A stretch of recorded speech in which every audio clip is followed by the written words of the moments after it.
माझ्या सासूबाईंनी सांगितलं की तुळशीचं लग्न झालं की तू माहेरी जा. म्हणून आज खूप उत्साहाने गीता आईकडे जायला निघाली. गीता खूप मोठ्या उत्साहाने बसमध्ये बसली. तिला असं अचानक आलं बघून आईला किती आनंद होईल. तिला सरप्राईज देऊन तिच्या चेहऱ्यावरचा आनंद बघायचा होता गीताला. आईसाठी तिनं सोन्याचे सुंदर कानातले घेतले होते, तेही तिच्या कमाईतून. किती समाधान वाटत होतं तिला. शिक्षण झाल्यावर लगेच लग्न ठरलं. आईसाठी काहीतरी करायचं मनातच राहून गेलं. लग्न झाल्यावर माझे पहिले सर्व सण आईने किती उत्साहात केले. दरवेळी माझ्यासाठी सुंदर सुंदर साड्या आणल्या. तिच्या साड्यांची चॉईस तर अशी की सगळे त्या साड्यांचे कौतुक करताना ना थकत नाही. साड्यांची चांगली पारख असणारी आई स्वतःसाठी मात्र कधीच साड्या घेत नाही. इकडून तिकडून आलेल्या साड्या ती नेहमी नेसते. माझ्या लग्नबस्त्याच्या वेळी बाबांच्या आग्रहामुळे साडी खरेदीला ती तयार झाली. मला सोनं करताना पण तिने स्वतःसाठी काही सोनं घेतलं नाही.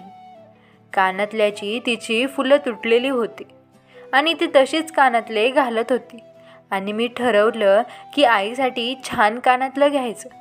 नवरा नाही म्हणला नसता, पण मला माझ्या कमाईतूनच घ्यायची होती. आता कुठे नोकरी लागली, 1 वर्षानं का होईना आईसाठी सुंदर कानातले घ्यायचं स्वप्न पूर्ण झालं. विचारांच्या धुंदीत गाव कधी आलं कळलंच नाही. ती लगबगीनं घरी पोहोचली. आपल्या लाडक्या लेकीला असं अचानक बघून आईच्या चेहऱ्यावर आनंद मावेना. गीताने आपले सरप्राईज बॅगेतच ठेवले. गीता सकाळी 10 वाजेपर्यंत माहेरी पोहोचली होती. दुपारचे जेवण झाल्यावर मायलेकीच्या गप्पा रंगल्या. संध्याकाळ कधी झाली हे दोघींनाही समजलेच नाही. गीताला एक भाऊ आहे आणि तो कामानिमित्त पुण्यात राहतो. सध्या घरी नाही. दिवाळीला आलता, पण 3 दिवस झाले की नंतर तो कामाला गेला. वडील पण शेतात गेलते. आई आत आवरायला गेली. तोपर्यंत गीताचे बाबा आले. मुलीला असं अचानक बघून बाबाला हसू का रडू असे झाले, कारण गीता लग्न करून गेल्यापासून घर मोकळे पडले होते. आई वडील दोघेच असायचे, त्यामुळे बाबा रडायला लागले. नंतर गीताने कपाट उघडलं आणि तिची नजर आईच्या साड्यांवर पडली. अनेक आठवणी गोळा झाल्या. आईच्या साड्यांचा खजिना, उऱ्यापुऱ्या 5 जरीच्या साड्या, तेही 2 आईच्या लग्नातल्याच. आईने स्वतःसाठी कधी जरीच्या साड्या घेतल्याच नाही. लग्न झाल्यावर बाबांनी तिला एक साडी आणली होती आणि एक मामाने दिली. रक्षाबंधनला हाच तिचा मोलाचा खजिना. नेहमी लग्नकार्यात ती याच साड्या आलटून पलटून नेसायची. मोठं कुटुंब, दीर, नंदांचं करताना बाबांची होणारी दमछाक ती बघायची. त्यामुळे दिवाळीलासुद्धा ती अगदी स्वस्तातली साडी घ्यायची. पण येणाऱ्या पाहुण्यांना आणि आत्यांना कधी साडी नेसल्याशिवाय पाठवायची नाही. शाळेत आणि नंतर कॉलेजमध्येही गीताचं नाटक असेल किंवा नाचगाणे असेल तर मोठ्या हौसेने तिच्या या साड्या आई मला नेसून द्यायची. मैत्रीण एकदा म्हणाली, तू नेहमी नेहमी त्याच साड्या का ग नेसते? तुझ्या आईकडे दुसऱ्या साड्या नाही का? किती वाईट वाटलं होतं मला त्यावेळी पटायचं, पण ते हळूहळू मलाही कळायला लागले. तू मला हे का सांगायची? मला अजूनही आठवतं, तू मला नेहमी तुझ्या साड्यांचे फ्रॉक शिवायची. बाकीच्या मुलींच्या रेडीमेड कपड्यांमुळे मला या फ्रॉकची लाज वाटायची. पण जेव्हा सगळे म्हणायचे, गीता तुझा फ्रॉक किती छान आहे, बाजारातसुद्धा मिळत नाही असा, तेव्हा मला किती छान वाटायचं काय सांगू. तुझ्या आधीच मोजके असलेल्या साड्यांमधून अजून एक साडी त्यामुळे कमी झाली, पण तुला दुःख नव्हतं. आपल्या मुलांना काही कमी पडता कामा नये यासाठी किती ग केलंस. माझे शिक्षण व्यवस्थित करून दिलं. चांगले स्थळ आले म्हणून ऐपतीपेक्षा जास्त खर्च करून थाटात लग्न लावून दिलं. माझ्या लग्नात मला सर्व खरेदी माझ्या मनासारखी करून दिली. मला कधी काही कमी पडू दिलं नाही. आणि आई मात्र अजूनही तशीच काटकसरीत जगते आहे. त्याच मोजक्या साड्यांमध्ये स्वर्गसुख मानते आहे.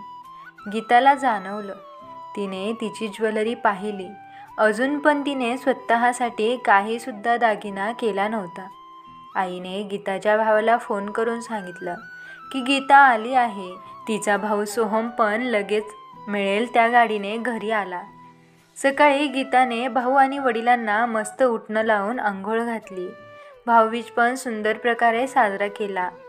तिला सोहमने मोरपंखी रंगाची पैठणी भेट दिली आणि सोहम लगेच कामाला निघून गेला.